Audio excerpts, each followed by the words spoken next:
10 and 9 on the Weaver. Tops in on the Pango. And leave sneaking for the Nature's Prophet. And what's is there anything in particular that's standing out at you in terms of lanes early on before we jump into the match?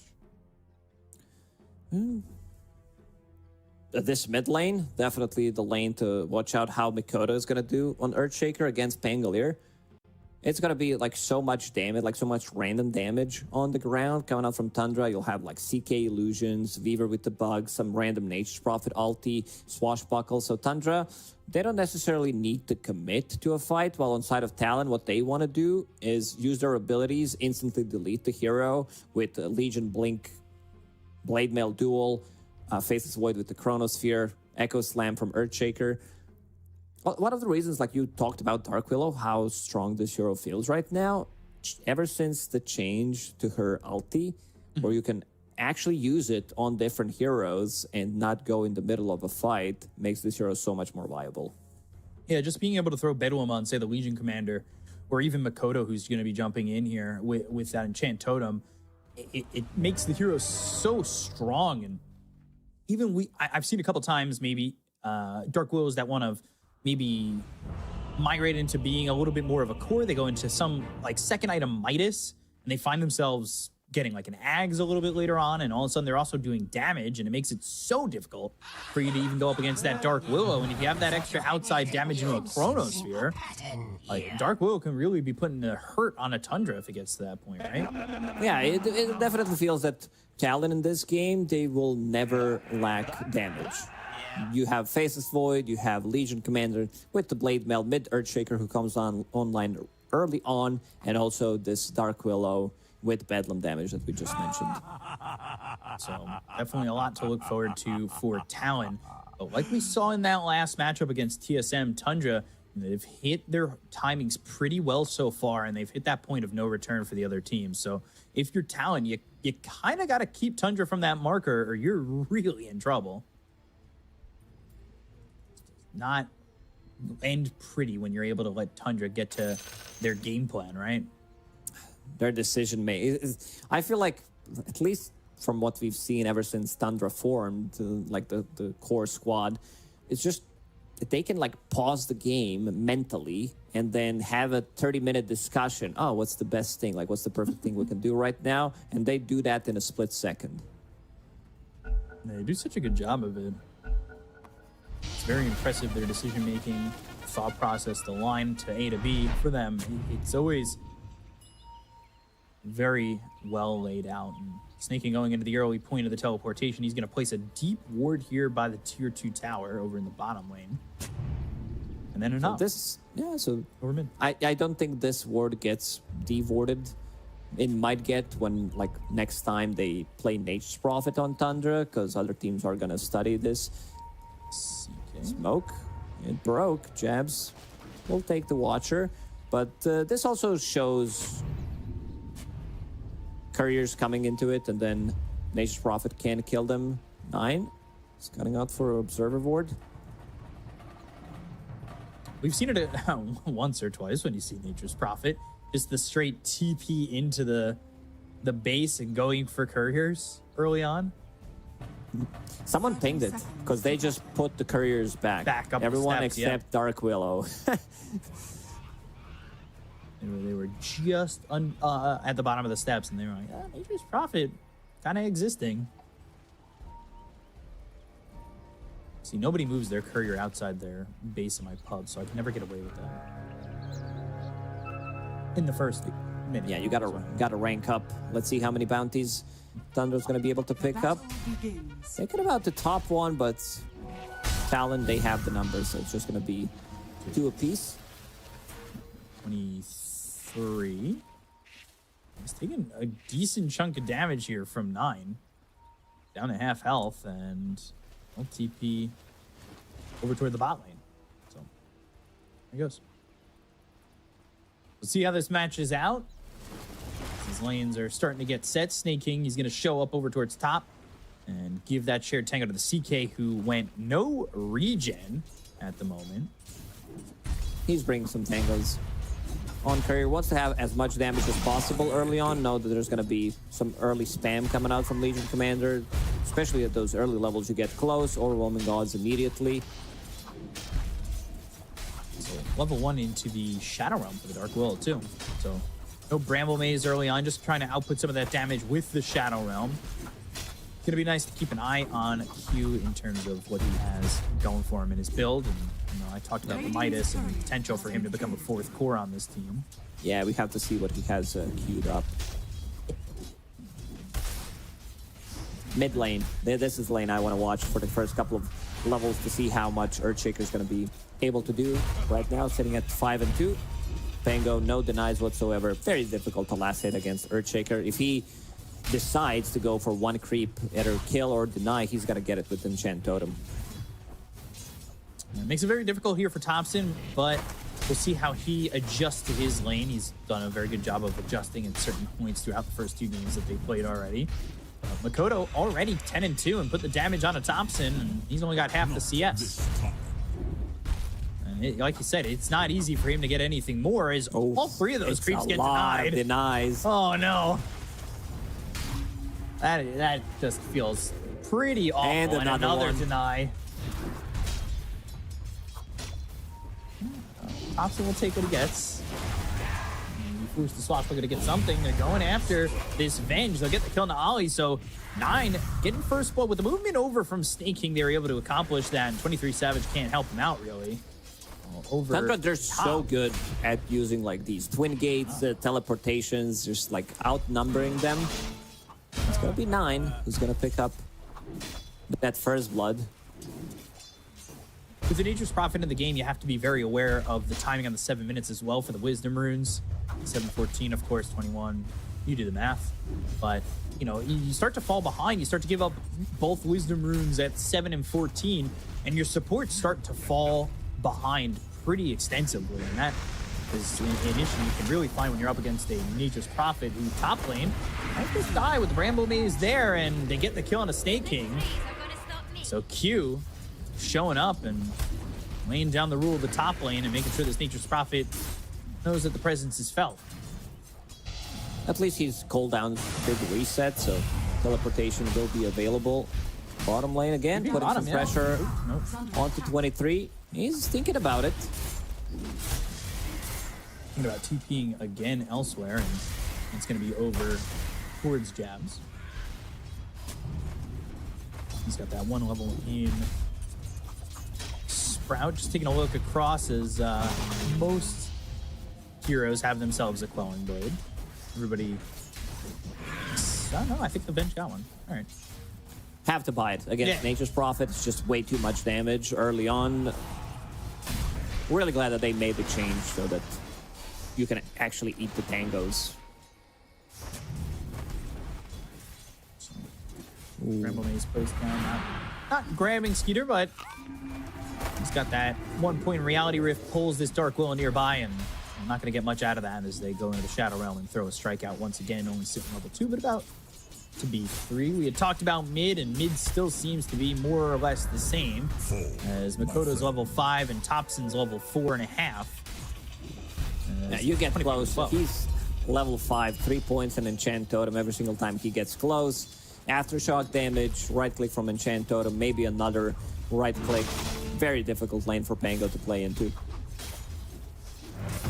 CS just seems to be easy here for Makoto, and that's no surprise. And you said this matchup was kind of lining up to go this way.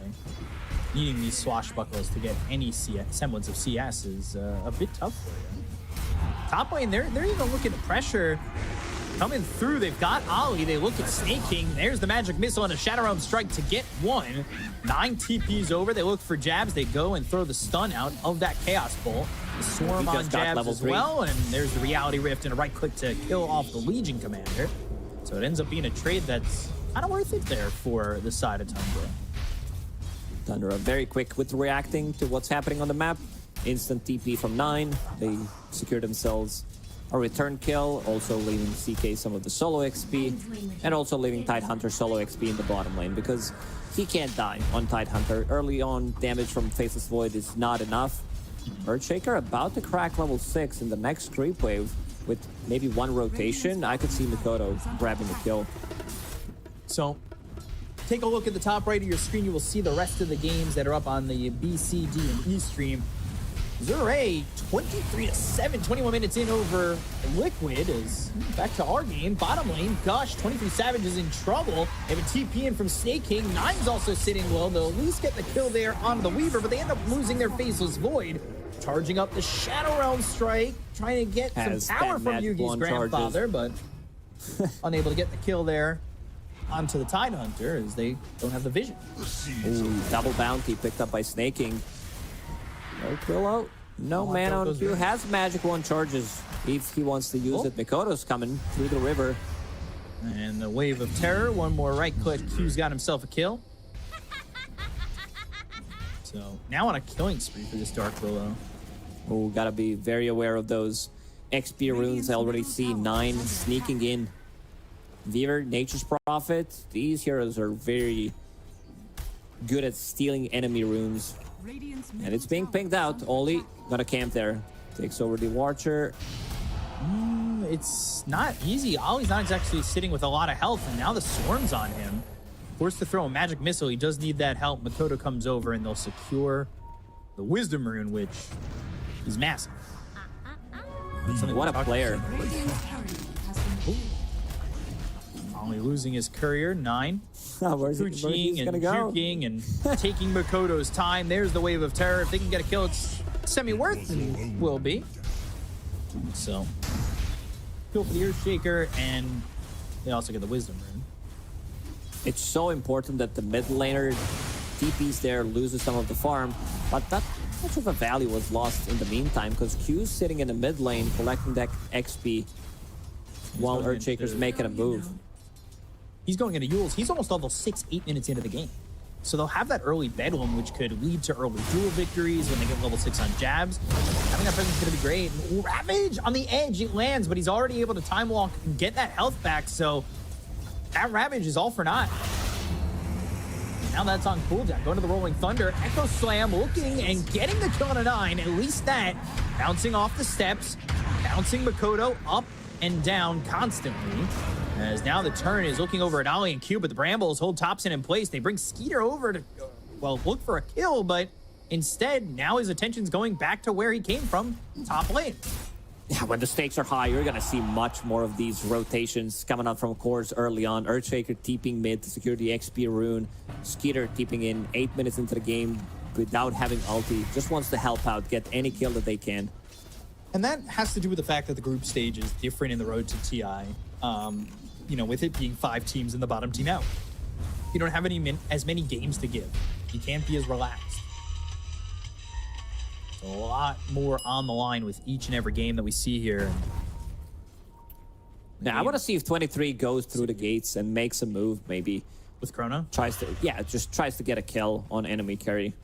This has been very popular with Faceless Void, Monkey King mostly as carry, which is not like the most popular hero right now, but he does it the best because you can easily set things up, jump onto the tree, and then go through the gates, jump off the tree, and you're there in no time. So Q now level 6, he does have access to that Bedlam, and that's something that I thought maybe would come a little bit earlier, but he got pushed away from mid and spent some time stacking. So he wasn't getting any experience, but they can jump in, they can Ravage, and now they've got the Shadow Realm as well as the Bedlam. So they'll charge up the Shadow Realm, they've got the Bedlam, they'll have the duel, and they get the victory very easily. And we were just saying, you know, early Bedlam means early dual damage potential, and that's exactly what they get. It's a great start. 9 minutes, you have 10 dual damage, immediately back to the top lane. Talon, they're really good at spell casting. Like 23 on Faceless Void, catches him on top of Observer Ward. While he's time walking, he gets Bedlam on top of him. And now they're making a move. Maybe even looking for more. Could potentially kill Snaking here. CK already in the jungle. Dire's top tower is under attack. So, just like a little bit of the previous games, Tundra, they aren't leading at the moment, but we'll see if they can find that opening. It's been like those one fights that happen about 15 to the 20-minute mark that comes from Tundra because they don't take their foot off the gas, and I wonder where we could see that come from them. A big fight, maybe when Ravage is back up and CK finds an item or two. 23 is not really that comfortable against just this tied bottom. Like, it hasn't exactly been the easiest lane for him. In terms of, yeah, last hits sitting at 57. In terms of net worth at the bottom of it, going into Hand of Midas. Just gonna get those levels up, but I think he's in an okay spot. Has Time Walk maxed out, which means that he understands, like, this is not a killer build by any means. It's more about survivability. You get close, Anchor Smash, and you immediately use Time Walk. Nature. Coming through from the Nature's Prophet of Snake King, so that'll get him a little bit of gold as he goes to get that wand next. He's got Orchid Cuden on the mind. Okay. I mean, if someone's gonna do it, that's gonna be Snaking. He's on the greedier side. I don't think you're gonna get much greedier as position 5. Maybe Puppy is up there, but both of them, they love to take farm. They love to control the tempo of the game with their items. It's a great Orchid game against Faceless Void early on pre-BKB. Earthshaker, he jumps in, gets silenced.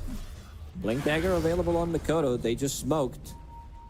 Dire are scanning. Early blink. Let's see where they're going to go, as they are mid for now, but now going up towards top. So maybe they find themselves snaking. They want something a little bit more juicier than that, and that would be Skeeter.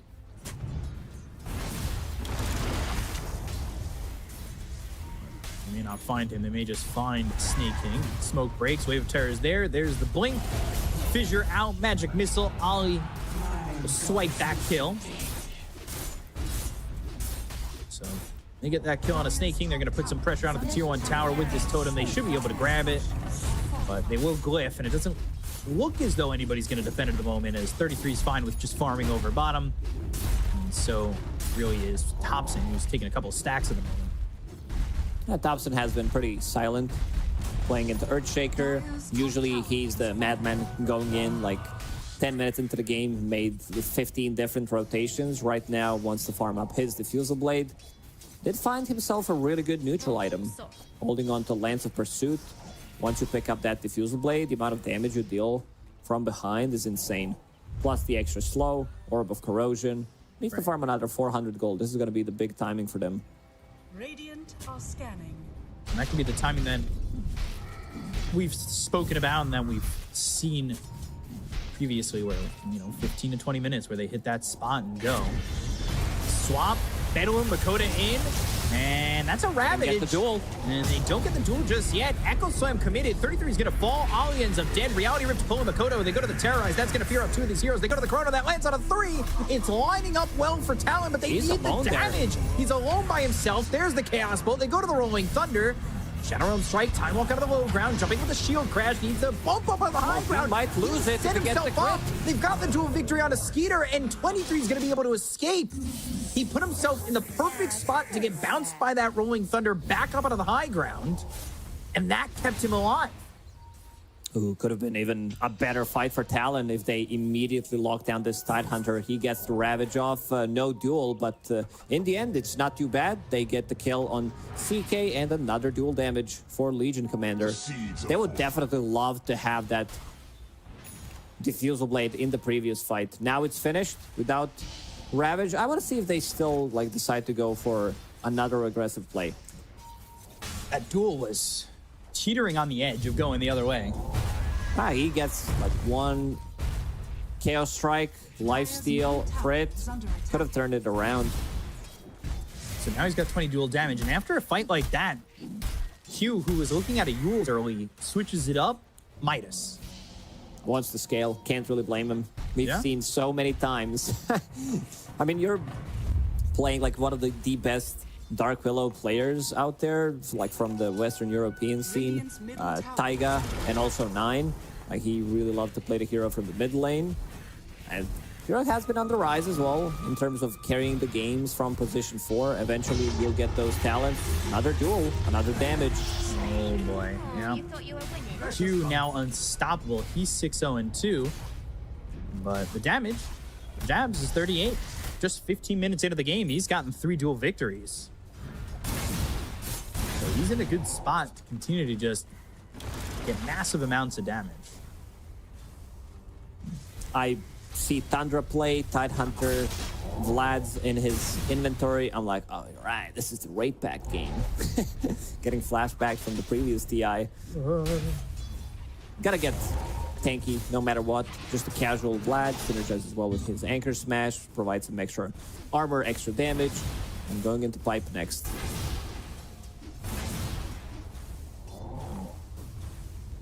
Still though, even though it's 12-5, even though the fights have been favoring Talon, net worth is just a little bit towards Tundra.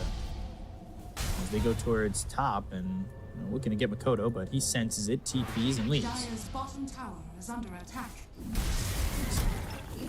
He's out of there. Jabs, by the way, close to this Blink Dagger, so that'll set up even more on these duels. And Ag's just 2,000 gold away here for the Earthshaker, too, so Makoto's got a good amount of farm. He's going in to that Ags, and they're kind of lining up here in terms of net worth. And 23 Savage, who is behind on net worth, bottom of the cores, is now top of his team. He recovered, died only once this game, has Hand of Midas, Spark of Courage. This is going to be a lot of farm coming his way. Thunder, and yeah, lands, but Thompson leaves. Nothing doing at the moment. There's a stack here to be had for Makoto again. We'll give it a shot. Oh, He'll Echo Slam. Echo Salami. I watched Bait in TI qualifiers, and this is something that they did for Dendi. Like they stacked gigantic stack of Ancients while he was playing Earthshaker mid, and then he just cleared it and got his Blink Dagger immediately. Because the game slowed down. Like Makoto wants to farm it immediately, realizes that his Aghanim Scepter is much more important than having Echo Slam. Right. He's pretty safe overall, and he might have actually just jumped this. Nine's over to the side. Wrath of Nature comes in. Swashbuckle. Makoto kind of low. Ravage comes in and lands. They've got the Sprout. They get the kill to Makoto. They look over at Ali. Now they're looking for a duel. This is a very dangerous duel. Even with Bedlam on him, it's going to be winner, winner, chicken dinner there for Thompson, who's got 18 damage, and they get Q. Overplaying their hand. Talon fall apart, and here we are in that marker that I said, and Talon they give up the advantage that they had. Tundra's got it. 4K lead and a chrono over mid to try and at least get a kill on a 9, but he's able to time lapses. Oh, Thompson stops him from getting that kill. Oof, these guys fighting against each other, both controlling time. Weaver in the end manages to survive. Double raid ban. Like, this is something that just like Tundra does. Like you'll see 33 playing Bristleback, picking up double, sometimes even triple raid ban. After 25 minutes, you'll see both supports having at least double raid ban on like Warlock, and the Beaver picking it up in this one.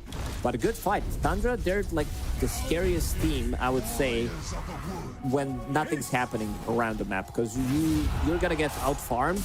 Yeah. Or you might just be forced into one of these like good fights that look good on paper, and suddenly they just dismantle you. Jabs, he's been pinged out. Right now scouted by Treants. Blink is available though. That duel felt so ambitious. We're surrounded by 4 heroes. It was a really risky move. Jabs. Chikuchi, and there's the jump in from Snaking, going to the duel again. Oh no, 9! He's got, well, count it up. Another duel victory. It's double. It's 18. Oh, no. Q dies too. Snaking gets the credit. Oh boy. Oh man, these are some like I know it. Well, might even get the courier. Yeah, they got Makoto. They got Jabs. Everybody's dying on the side of town. This game was even just, what, a minute ago? 2 minutes ago in terms of net worth? Now it's almost a 10,000 net worth lead for Tundra. You got 18 damage on Pango. You got 18 damage on Weaver. Oh, boy. 36 damage. Total. You did? Okay. Carry the 1. Always carry the 1. This is 2 duels that just don't end up going the way of Talon, and things have fallen apart. So, what do you do here, Lacoste, to get back into the game? You had What do I decent do? I'm start, casting but this game. Yeah, I'm watching how, you how tag good in. Tundra's playing. Because all of their moves have been really crisp. Post 10 minutes, like the amount of stuff that they do around the map. Now you have this almost unkillable Tidehunter who picked up Dead in the Water. So Anchor on Faceless Void, he gets leashed. Earthshaker gets leashed, can't use Enchant Totem with his Aghanim Scepter that he still needs to finish. And something that Tundra did is invade enemy Tormentor. Like the trade that they did in the previous series was they lose Roche, but they take enemy Tormentor. They really value this one. Dire's courier has been killed. Scan connects. They want to take their own Tormentor. Wrath of Nature, that's going to fly out. Topson.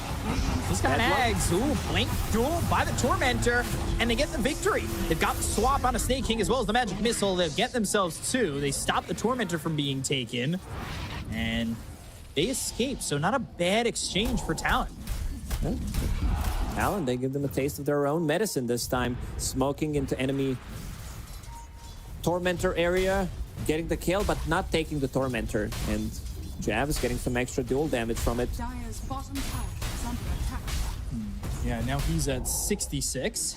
A decent amount, but still has given away 36. Which is very rough. Makoto gets this Ags, but the timing on that was supposed to be way better. Most definitely. Like, we had a lot of interviews throughout the BPC season, other tournaments as well, where we talked to the players about, like, Tormentors, and most of the players I talked to, like, mentioned that these Tormentors, like, kind of feel weird. They kind of feel awkward. And Tundra proving us wrong, or at least how well they can play, just invading 21 minutes in, stealing enemy Tormentor, immediately keeping back with their Tormentor just to steal it, because they value their shards a lot. Yeah, that's something that I think, an idea we might see expand as time goes on, where you value team lineups with their shards and everything more, and go to invade for the first Tormentor more than just take your own, right? I can understand why they decided to go for a second Tormentor. They picked up, I mean, they were given one shard to Nature's Prophet. Tidehunter picked up shard of his own, and there was a high chance of your Pango picking up the shard. It went to Weaver in the end, but they would definitely prefer if it went to Pango. Because one of the heroes, usually on Tundra, they get it early on. Dire's top tower. Still sitting at this 8,000 net worth lead here, 23 Savage. We're still kind of waiting for the big damage to come from him, as well as the Chrono. We're not exactly feeling the presence of the Faceless Void right now, but you know, he did start from behind, and he's not terribly far behind when it comes to net worth now in the game, but still looking to get there with the Mjolnir and the eventual Manta pickup. Radiant's bottom tower is under attack. Let's see what he can get to as a 4-man smoke is used. Blink, Ravage, another Makoto going to the Shadow Realm. Swarm's thrown over. They've got the anchor, and now he's going to be trying to get away with this one as Q ends up dead to Snake King. Fissure lands, but there's nothing doing. Ollie with the swap just puts himself in harm's way, and it's a double kill for Topson. 3 heroes dead on the side of Talon, and again, 23 just top lane farming, and it's kind of what he needs to do. But the rest of the team needs to hold on without giving too much over to Tundra. That was such a beautiful Ravage. I mean, they were underneath the vision. This is really not the ward you see often. It's like in the middle of the river, scouting the rune, which gave him a really good jump. He gets silenced BKB immediately. He's got it. This one he's got.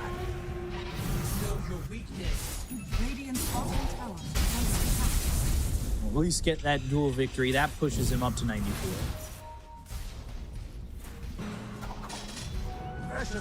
They're getting some of these pickoffs, and you just need to hold this game a little bit longer, right? They need to hit this point where you get a lot more out of your Faceless Void. Yeah, Faceless Void probably is in like top 3 best carries when it comes down to late game. Might be even the best one. It really depends like on the scenario, which heroes they have. But if I had to choose like one level 30 hero with Refresher, right, you know, 6 slotted, 8 slotted, it's definitely Faceless Void.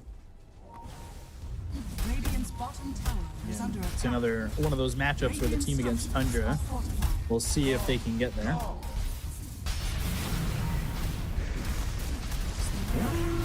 Almost connect, but Radiant's bottom tower they is won't under commit attack. to the jump in. So they're going to take this tier 2 tower over bottom. They are looking over towards mid, maybe. They've got 9 moving around. We haven't really talked about his item progression. He's got Ranabetos with the Solar Crest going for a Gleipnir. He's super tanky. Wants to like this is you know what I like to call camouflage carry build from position 4. You buy this Rod of Atos and you're like, okay, I'm doing a support job, but what you actually want to do is carry, and then it's like, okay, I did it. You know, I showed that I'm actually playing support, and then you upgrade it to Gleipnir. Suddenly you're like, yo, what up, guys? I'm carry now. So it looks like another tier 2 is going to drop. No contest coming in from the side of Talon. They do have this Aegis for another minute and 30. With the CK Blink, Echo Saber, Armlet, Heart going into the Manta. He feels very strong at this moment. Oh, looking for a duel again and press the attack. Ooh, Sprout, TP, and that's going to at least be the Dark Willow leaving. Jabs has the BKB TP out. They almost turned that around. There's so much minus armor on Tundra. They have 4 heroes with minus armor. You have Neutral Item, Orb of Destruction, Reality Rift, Swarm, Solar Crest, Gush, Orb of Corrosion, Lucky Shot, you name it. Ollie with the anchor on him. And dead in the water. He's dead in the jungle. Still just a massive lead here for Tundra. You see those other games at the top right of your screen if you want to take a look at those. But Thompson, he falls to Q here, and Q had that Midas early on. He's gone into that Yules, has a Blink Dagger, going Shard next. If the game goes long enough, expect an Ags. We'll see if we get there. It's more dual damage for Jabs too, putting him at 122. BKB, Chrono. All right, maybe get something going here. Aegis expires, but 33's here. BKB TP out, Chrono and leave. He thought Most of for their a second. BKBs have been used defensively. Yeah.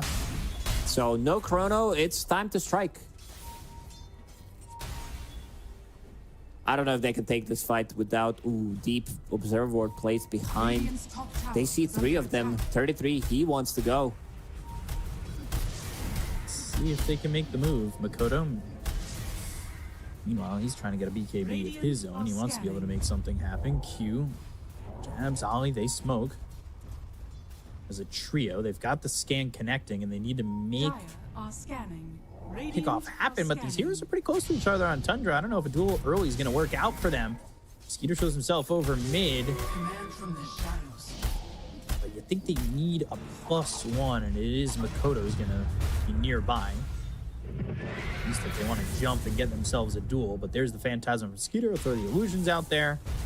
To scout things out. Finally, Makoto finished off his BKB. That also means that he cannot get leashed by this anchor from Tide. Snaking, he's in the outer ring, and something that we talked about, itemization. This team really loves raid bands. Double queued up right now on snaking. Double on your position 4 Weaver. Wraith bands are value. Been some decent value for them. Scan, blink, 33, not seeing the Legion Commander. But there's the blink into the duel, and the Battle with the time walk in. They get the kill on a 33. Wrath of Nature comes out. They go forward. Skeeter's going to try and get a kill on Ollie. They've got the Fissure that lands from Makoto. Looking for a Terrorize. That connects. Snaking on the back lines, but they've got the Totem that lands on top of the Nature's Prophet. And they will take out Snaking. Gleipnir used from 9. Still trying to go in with the Rolling Thunder from Thompson. Reality rips on the Makoto. They'll get the kill on the Earthshaker. And now Ollie will go to the TP out, but the Rolling Thunder at the end lands on the Venge. They'll get themselves a second, so it ends up being a 2 for 2. Yeah, manages to get unstuck thanks to level 15 talent. 33, he would definitely buy back in that previous fight if he had TP available, but he already TP'd, so still, rest of the team managing to salvage that fight. for 2. Thompson hit with the chrono. Is the damage there? The bash is available? Yes, they are. So he starts to get it done with the double damage. But 9 gets a kill on a Jabs. That's a solo kill. He just got 800 gold from it. And he just got more dual damage. He's got 56 on the Weaver. Oh, 23. What's going on in this game? Like, some of these deaths, they should not be happening. Oh, no. 56 damage on your position for Weaver, who's turning into carry. When we talk about, like, the amount of gold that is, Sacred Relic costs 3.4k, gives you 55 damage. So basically, he was given a free Sacred Relic. Oh. Oh, okay. Yeah, that's great. They're just free. Oh, free Sacred Relic. I love damage.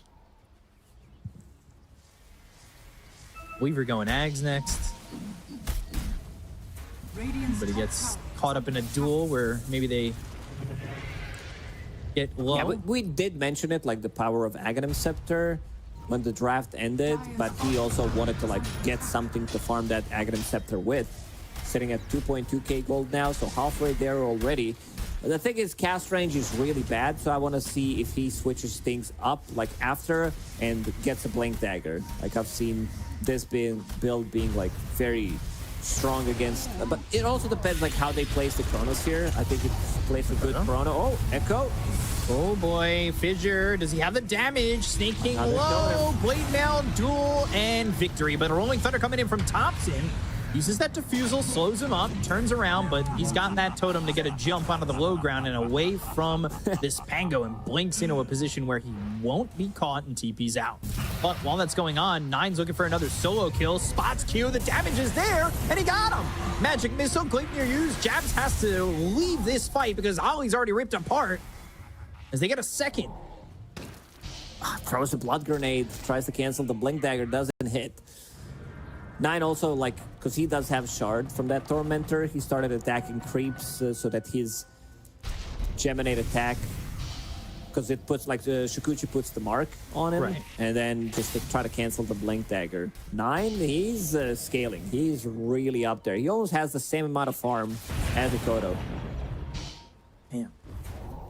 He's really doing a lot here. He is, yeah, looking like he's got a little bit of the carry in him, but it's that extra 56 damage that lets him rip apart the Dark Willow in that situation. So you have extra, like, 90 damage with 20 Geminate talent, plus you have extra damage coming out from Dual Victory, extra damage from Quiver. Oh. This year hurts. Not just against supports, but also against cores. Right, Mel? Thinks about it, and the Bedouin already used. But they saw, they had the Watcher.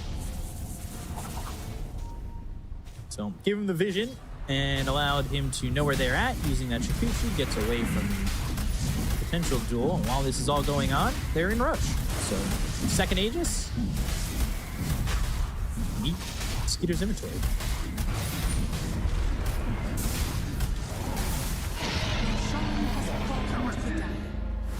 Cheese for Tide. With this heart, like, they want to survive duel, they want to survive Chronos here. What Tundra is doing is tanking up as much as they can. Defensive Linken's now on Thompson, so he can't get dueled. What is here to break that Linken's? Jabs, he picked up the Fusel Blade. And he's going MKB next. Interesting build from him. Yeah, Butterfly MKB queued up for 23 as well. They want to counter this Butterfly on CK. Not sure if that's like what he wants to do, because he's relatively easily bursted on Legion Commander.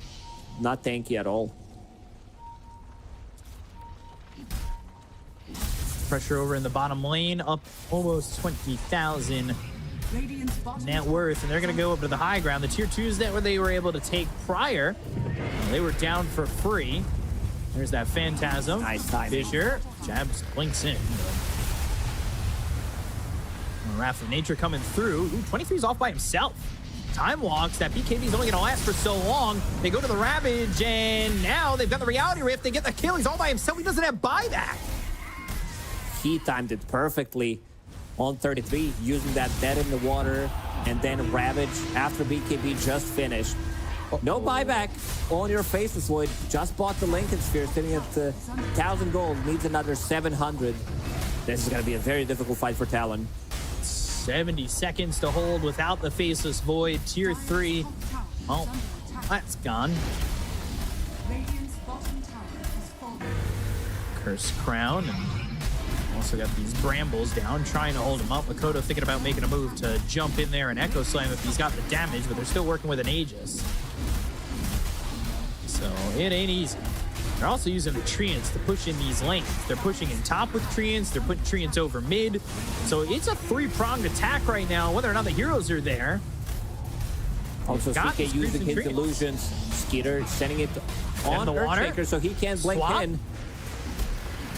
First Crown, Brambles locking him up for a second. Aghanim Scepter available on 9. Even if they get the duel off, even if they land like a big Chronosphere, they still need to be careful about this Aghanim Scepter. You get one time lapse off on your ally, and it's going to change the thing. Like, it's just going to win them the game. Mid set of racks, those are going to be gone too. Again, Treants working on the top tier 3. We've got this Aegis for another 2 minutes. There's a long time with the second life. The Brambles making it a little bit difficult, but there's really nothing going on here in terms of a defense for Talon. Still holding the Aegis for almost full 2 minutes. Ravage will come back online in 40. Well, going to use BKB, Chronosphere, that comes out. It's on to the CK, available, as well as onto the time, but they've got the time lapse, and now they go to the Rolling Thunder. He's going to be bumped into the air with the Wrath of Nature. That's all the damage onto 23 that they need to get the kill. And that's game. No chrono means you can't take the fight. Echo Slam, they need to land it on like 5 heroes, but there's already Pipe, Cheese available, Heart on both of these cores. On Tundra, I don't think they have enough damage. Try to hold Makoto looking for his opportunity. Sleipnir used, doesn't land on a Makoto.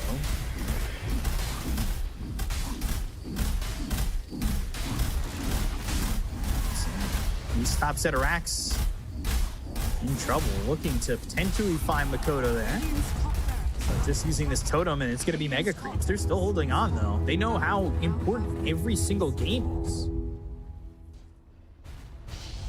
You can't Now just you're give it playing up. against Mega Creeps. I mean, at least they have okay heroes against it. Faceless Void, but the Tundra, they're not done. Oh, press the attack. 3-second stun, swarm on him. Falls off. Long 30 seconds until Faceless Void respawns. Does time up well with the Aegis expiring, but Tundra aren't even going to risk it. They just back up. They know they've got Mega Creeps. They don't need to put themselves in a position to give up anything, really.